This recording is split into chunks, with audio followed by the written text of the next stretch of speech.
Je te souhaite la bienvenue sur ma chaîne YouTube. Moi c'est Paul, je suis coach sportif et cette chaîne est dédiée à toutes les femmes qui veulent perdre du poids de manière saine et durable, sans régime et sans effet yo-yo. Donc si ça t'intéresse, je t'invite déjà à t'abonner, à me lâcher ton meilleur pouce bleu et je te souhaite une bonne vidéo.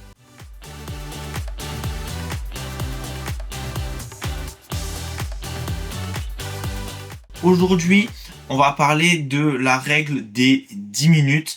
C'est une règle que je viens d'apprendre, qui est issue d'un livre que je suis en train de lire. Donc je vais vous expliquer tout ça. Et en fait, cette règle, elle permet d'éviter les grignotages, en tout cas de les limiter. Et donc, je voulais partager ça avec vous parce que je trouve ça très très intéressant. Alors, ce que je vous propose pour commencer ce live, je vais commencer par vous parler déjà des causes du grignotage. Parce que le grignotage, finalement, il peut venir de plein de facteurs. On va essayer de les énumérer rapidement et après, je vais vous expliquer la règle des 10 minutes. Donc, déjà, les causes. Parce qu'en fait, si vous voulez, avant d'essayer de chercher des solutions, mais même si on parle de surpoids de manière générale, avant d'essayer de trouver les solutions au pourquoi du comment, il faut savoir d'où ça vient, pourquoi on est en surpoids. Est-ce que c'est sociétal? Est-ce que c'est génétique? Est-ce que c'est un problème d'alimentation? Est-ce que c'est un problème lié au stress? Est-ce que c'est un problème lié à l'activité physique? Bon, finalement, il y a plein de facteurs qui peuvent expliquer la prise de poids ou en tout cas avoir des difficultés à perdre du poids. Donc ça, c'est dépendant de chaque individu, mais moi je me rends compte avec l'expérience que c'est souvent un petit mélange de tout ça. Et donc en général, on se retrouve dans un cercle vicieux où on bouge pas assez, on mange pas bien, ça nous fait prendre du poids, du coup ça nous stresse, du coup pour compenser ce stress, on va peut-être manger plus, etc. Finalement ça va avoir aussi un impact sur notre sommeil, donc au niveau du sommeil on récupère moins bien, on est plus fatigué, donc si on est plus fatigué, on bouge moins. Si on est plus fatigué, si on récupère mal, et en fait ça a un impact aussi parce qu'en fait la nuit, il y a le système hormonal qui se régule et en fait la nuit on sécrète deux hormones, la gréline et la leptine, qui sont les hormones de la satiété et de l'appétit. Et donc en fait si tout ça c'est déréglé, on va avoir plus d'envie de grignotage, on va avoir tendance à manger plus. Donc là je parlais vraiment de la perte de poids. Donc vous vous rendez bien compte que la perte de poids elle est la prise de poids elle est multifactorielle. Et en fait moi mon rôle, je suis un peu un enquêteur. Et par exemple quand je fais des bilans avec vous au téléphone chaque semaine, en fait j'enquête, je dis ok, comment tu te sens à ce niveau-là, comment tu te sens à ce niveau-là, et en fait en fonction de cette enquête, moi je sors un constat, ce qui me permet derrière de vous proposer un accompagnement spécifique et adapté. Donc ça c'est sur le poids de manière générale. Maintenant on va rentrer dans les détails du grignotage. Donc les causes du grignotage, alors elles sont nombreuses, j'ai noté celles qui me paraissent les plus on va dire pertinentes, ou ce que j'entends le plus. Donc déjà, à la base, le grignotage, ça peut venir très souvent d'une alimentation déséquilibrée. En fait, tu sais, par exemple, je sais pas moi, la veille, tu vas manger quelque chose de très gras ou de très sucré, tu culpabilises et le lendemain, tu vas te dire, ok, je mange rien. Tu manges rien et puis arrivé à 16h, là t'as ultra faim et tu vas grignoter. Et donc ça c'est un problème parce qu'en fait ton alimentation elle fait comme ça, tac tac tac tac tac tac tac. Et c'est jamais régulier parce qu'il y a de la culpabilité, parce que pour X ou Y raison. Donc déjà, si tu as une alimentation équilibrée, les envies de grignotage ils vont diminuer de plus en plus. Je vous le dis, j'en profite parce que j'ai tourné une vidéo sur justement comment éviter les grignotages, et je donne vraiment plein de tips et je rentre énormément dans les détails. Donc si ça vous intéresse, n'hésitez pas à me le dire en commentaire et je vous enverrai cette fameuse vidéo parce que elle est complémentaire de la vidéo que je fais aujourd'hui. Donc alimentation déséquilibrée. Donc déjà la première étape avant parce que en fait, si vous voulez, la règle des 10 minutes que je vais vous partager, franchement, ça fonctionne de ouf. Et je trouve que c'est une approche hyper intéressante et qui fonctionne avec absolument en plus tout le monde. Sauf que cette règle, elle a un intérêt qu'à partir du moment où vous prenez conscience qu'il y a aussi d'autres problématiques liées au grignotage, parce que vous avez bien compris que cette règle, elle est pas magique. Donc, déjà, alimentation déséquilibrée. Donc, il vaut mieux, il va falloir déjà dans un premier temps rééquilibrer son alimentation. La deuxième chose, souvent, ça peut être lié le grignotage au manque de protéines. À chaque fois que je fais un bilan, dans 90% des cas, il n'y a pas assez de protéines dans l'alimentation. Et en fait, la protéine, elle a une sorte d'effet coupe-faim. Donc, les protéines, c'est principalement dans viande, œufs, poisson, dans les produits laitiers aussi, par exemple, comme dans le fromage blanc, ce genre de choses. C'est des aliments où il y a beaucoup de protéines, ou les oléagineux comme les noisettes, les amandes, etc. Bon, tout ce qui est fromage, noisettes et amandes, il y a effectivement beaucoup de protéines, mais il y a aussi beaucoup de lipides, donc faut pas en abuser. Bon, c'est pas le sujet de la vidéo, mais c'était la petite parenthèse. Donc, si vous voulez, le fait de manquer de protéines, comme je vous ai dit, on va avoir plus faim, parce que la protéine, elle va avoir un rôle coupe-faim. Mais à côté de ça, elle va aussi avoir un effet, en fait, ce qu'on appelle l'effet thermique des aliments, le TEF en fait. Et en fait, qu'est-ce que c'est ça? Si tu veux, plus tu as une alimentation riche en protéines, plus ton TEF il augmente. Donc le TEF, c'est la dépense énergétique liée à ta digestion. Donc en gros, ton corps il va dépenser plus d'énergie pour digérer des aliments, et donc sans rien faire, tu dépenses plus de calories. Donc de manière indirecte, ça va t'aider à perdre du poids. Et à côté, la protéine, avec bien sûr un entraînement adapté, un entraînement en résistance, un entraînement en force, donc du renforcement musculaire, de la musculation, etc. Ça va aussi augmenter le métabolisme de base. Si tu augmentes ton métabolisme de base, si tu augmentes ton TEF, et si tu as moins d'envie de grignotage, et bien en fait, tu mets toutes les chances de ton côté pour perdre du poids. Donc les protéines, c'est la base. C'est la base. Et si tu manques de protéines, je t'invite à augmenter les quantités, et tu verras que ça pourra être que bénéfique. Et non, ce n'est pas dangereux pour les reins de manger suffisamment de protéines. Ensuite, ça peut être dû aussi donc les problèmes, enfin les envies de grignotage, ça peut être dû aussi au manque de féculents, au manque de glucides. Parce que souvent on diabolise les féculents, on diabolise le sucre, on dit le sucre ça fait grossir, le sucre il faut pas. Mais en fait on est glucodépendant, on a besoin de sucre. Si tu veux, quand je bouge mes bras comme ça, j'utilise de l'énergie. Et l'énergie, elle vient principalement des glucides. Donc en fait, tu as les glucides ou le glucose qui est dans ton sang qui va se transformer en ATP qui se transforme en énergie. Donc en gros, c'est un cycle comme ça constant. Mais qu'est-ce qui se passe si t'as pas de glucides en fait? Si tu donnes pas assez de glucides à ton corps, il va être en demande. Il va être en demande et tu peux avoir du coup des envies de sucre. Et en général, quand c'est comme ça, t'as pas envie de manger du riz, mais t'as plus envie de manger des conneries, et donc ça peut te donner envie de grignoter. Je te donne un exemple simple. Imaginons que à midi tu manges pas de féculents, et bien peut-être qu'à 16-17 heures tu vas avoir une dalle de fou, et c'est là que tu vas peut-être te jeter sur des gâteaux ou grignoter des petites conneries, des bonbons, des madeleines, je sais pas trop. Donc les féculents, il faut surtout pas les diaboliser, et moi je te conseille d'en manger à chacun de tes repas, en tout cas au moins des 2 gros repas, donc midi et soir, bien sûr en quantité raisonnable, parce que ça reste des calories, mais comme tout aliment. Mais si tu respectes l'assiette parfaite, d'ailleurs j'ai fait une vidéo sur comment construire son assiette parfaite que tu peux retrouver aussi sur le groupe, et si tu la retrouves pas, tu m'envoies un petit message et je te l'enverrai. Et donc je donne la bonne quantité des féculents selon moi. Donc le manque de féculents, voilà. Et en plus, tu vois, c'est comme, si tu veux, le corps, c'est une machine qui est très qui est très intelligente et qui fonctionne très bien. C'est-à-dire que si demain tu enlèves un des macronutriments. Donc par exemple, si tu lui enlèves les glucides, qui fait partie des 3 macronutriments, les macronutriments c'est glucides, lipides, protéines. Si tu lui enlèves les glucides, qu'est-ce qui se passe?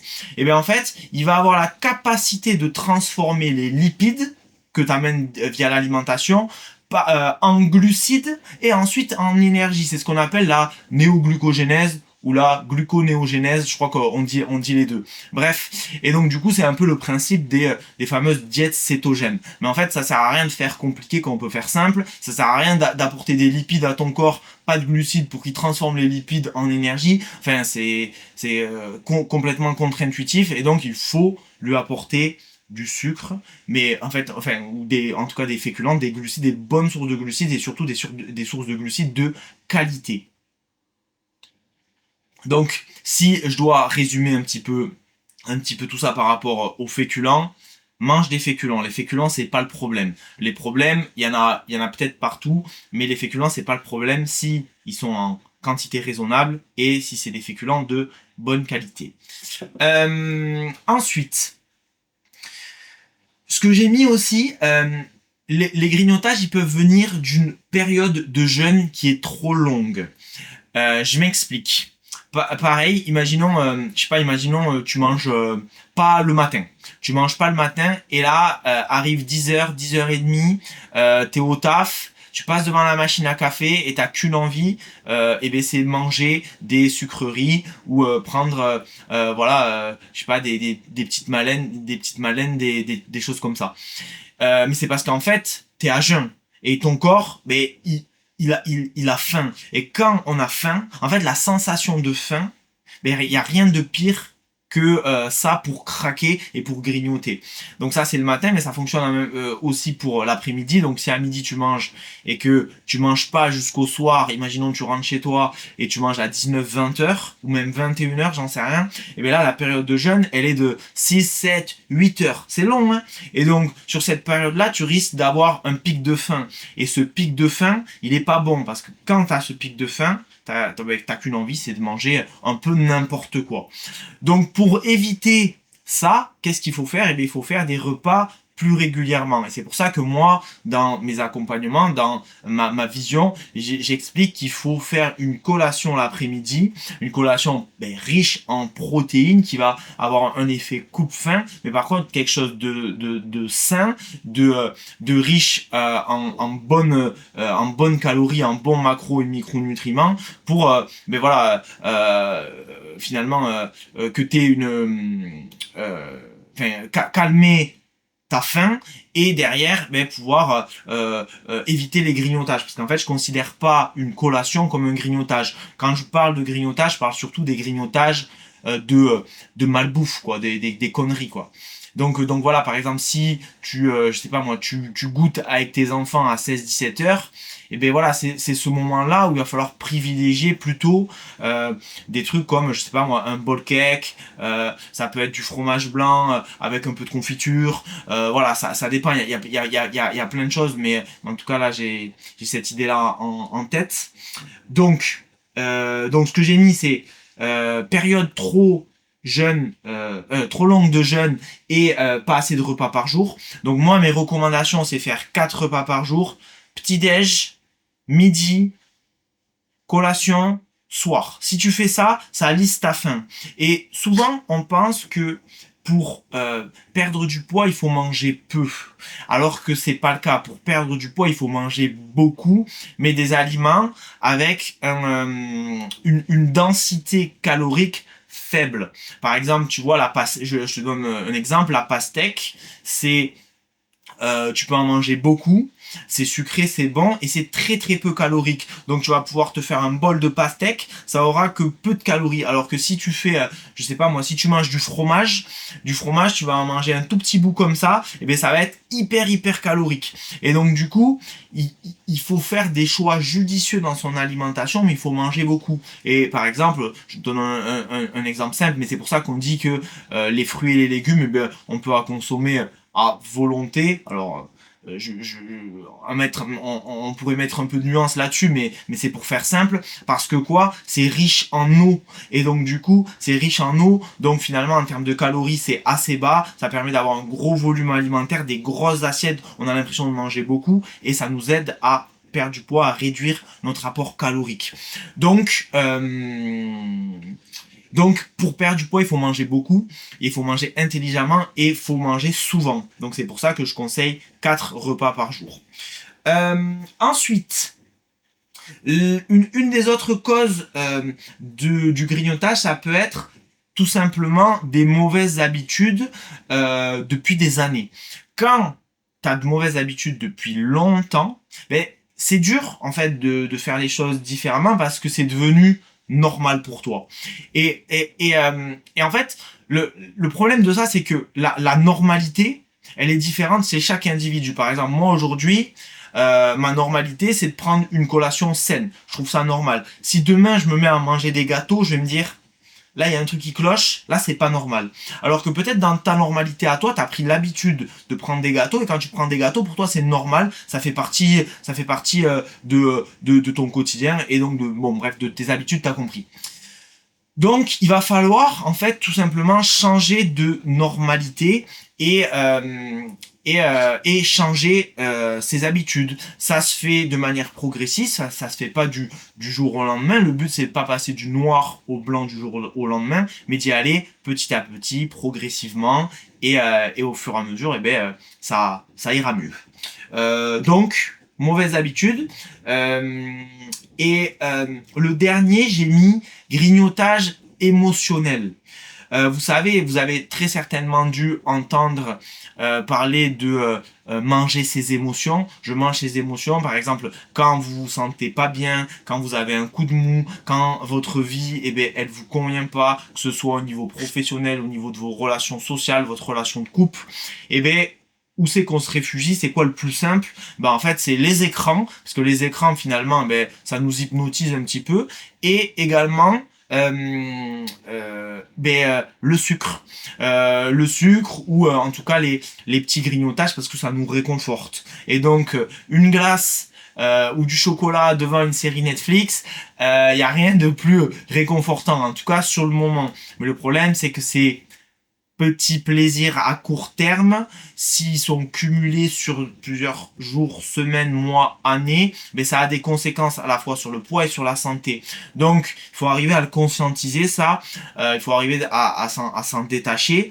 Et pour justement pour limiter ce genre de choses. Et puis en plus, le problème de l'alimentation, en fait, c'est que souvent on mange pour célébrer. Donc par exemple, quand je sais pas, quand il y a une victoire ou un truc sympa à fêter dans la vie, je sais pas, on va parler d'un anniversaire, on va célébrer en faisant un festin et en mangeant en mangeant en grosse quantité avec souvent de l'alcool ou voilà un gâteau en dessert, etc. Donc on on va dire on fête les bons événements par l'alimentation, et quand ça va pas, on mange aussi pour compenser, pour se sentir mieux, ou en tout cas pour combler quelque chose. Et donc du coup, en gros, tu manges quand ça va bien, tu manges quand ça va mal. Et donc du coup, forcément, à un moment, ça a des conséquences. Le grignotage émotionnel, c'est un sujet complexe. Pareil, j'ai déjà fait des vidéos dessus pour essayer de travailler justement sur l'état d'esprit, sur comment avoir un mental d'acier, sur mieux gérer le stress, etc. C'est pas le sujet de cette vidéo, mais en tout cas, ça peut en faire partie. Maintenant qu'on a posé le constat, maintenant qu'on a vu la plupart des causes, alors il y en a très certainement d'autres, là j'ai noté ce qui me venait en tête là sur le moment.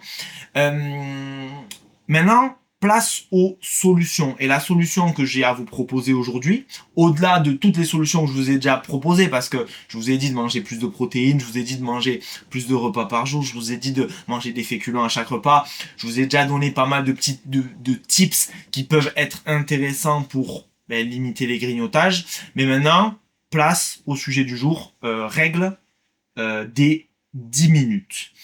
La règle, moi, vous savez, dans la perte de poids, je considère que j'ai comme une boîte à outils. Donc, qu'est-ce que c'est la boîte à outils? J'ai des outils que je vais utiliser en fonction de différents contextes et je vais conseiller en fonction de différents contextes. Il y a des choses qui vont fonctionner chez certains individus et d'autres qui fonctionneront pas. Par exemple, je vous donne un exemple, le jeûne intermittent, je suis ni pour ni contre, ça dépend du contexte et ça dépend de l'individu. Donc ça m'arrive de l'utiliser chez certaines personnes, mais c'est très rare, donc ça doit être, allez, 5-10% des personnes que j'accompagne et des fois ça fonctionne ultra bien et des fois ça fonctionne pas du tout parce qu'on n'est pas des robots et que on va tous réagir différemment, que ce soit au niveau de notre corps et de nos résultats, mais aussi de notre tête. Si, imaginons, demain je te suis, je te fais faire le jeûne intermittent, mais toi, si tu prends pas de petit-déj, t'es comme ça, eh bien, est-ce que ça va fonctionner sur toi?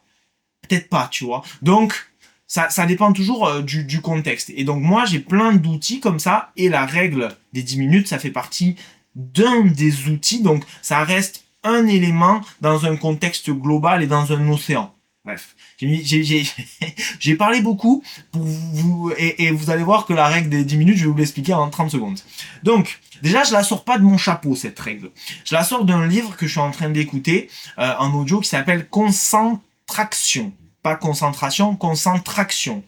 C'est un livre qui a pour but de retrouver sa concentration. Par exemple, moi, en ce moment, j'ai des troubles de la concentration parce que mon travail, c'est principalement sur les réseaux sociaux, sur Instagram, YouTube, Facebook, etc. Et donc, je fais des vidéos. Et du coup, je suis souvent connecté aux écrans. Et en fait, dès que je reçois une notification, je regarde mon téléphone. Ou même quand je reçois pas de notification, parce qu'en fait, je les ai coupées les notifications, je vais quand même ouvrir mon téléphone pour regarder. Et en fait, je suis en train de travailler. Je travaille 10 minutes, je regarde mon téléphone. Je travaille 10 minutes, je regarde mon téléphone. Et en fait, je suis pas productif. Et donc, c'est, on va dire, une de mes problématiques du moment. Et du coup, c'est pour ça que j'écoute ce livre qui explique un petit peu comment retrouver sa concentration, comment se sevrer un petit peu des écrans et il donne voilà des tips qui sont intéressants. Donc si tu as le même problème que moi, je t'invite à écouter ce livre. Et dans ce livre justement, il parle de la règle des 10 minutes. Et en fait, cette règle, elle est toute simple. Quand par exemple, imaginons, je suis en train de travailler. On reprend le même exemple. Je suis en train de travailler, je suis sur mon ordinateur et là, j'ai envie de regarder mon téléphone. En fait, il faut conscientiser. Est-ce que j'en ai vraiment besoin maintenant ou est-ce que je peux attendre 10 minutes? Et en fait, si tu peux attendre 10 minutes, et on peut toujours attendre 10 minutes, tu te dis, dans 10 minutes, je regarde mon téléphone. Et après, tu reprends là où t'en es. Et en fait, à force de faire ça, du coup, comment dire? En fait, tu tombes plus dans la facilité à regarder tout le temps, regarder tout le temps, regarder tout le temps, regarder tout le temps. Et je vais vous donner des exemples qui vont plus vous parler, parce que peut-être que là, ça parle pas trop. Mais pareil, sur le téléphone, si tu veux, si tu as ton téléphone toujours à côté de toi quand tu travailles, tu as envie de le regarder. Et maintenant, ce que je fais, c'est que mon téléphone, je le mets loin de moi, je peux pas l'attraper avec ma main. Ce qui fait que si j'ai envie de regarder mon téléphone, je vais pas le faire de manière instinctive, sans passer à cette règle des 10 minutes. Je vais me dire, ah, mon téléphone, est-ce que je peux attendre 10 minutes? Je peux attendre 10 minutes, donc je continue à travailler. Et donc, en fait, ça permet de hacker son cerveau. Et c'est exactement la même chose, par exemple, avec quelqu'un qui arrête de fumer. T'arrêtes de fumer. Forcément, tu vas avoir des envies de cigarettes. Et là, en fait, quand t'as envie de fumer, tu dis, ok, j'attends 10 minutes. Et si j'ai encore envie dans 10 minutes, je vois. Parce qu'en général, on a une pulsion sur le moment, sur l'instant T. Mais après, quand on passe à autre chose, parce qu'on va pas rester 10 minutes à penser à la cigarette, on va faire autre chose. On va, j'en sais rien, faire les tâches du quotidien, travailler, faire notre ménage, notre bouffe, s'occuper de nos enfants, j'en sais rien, tout ce qu'on a à faire dans la journée, bref.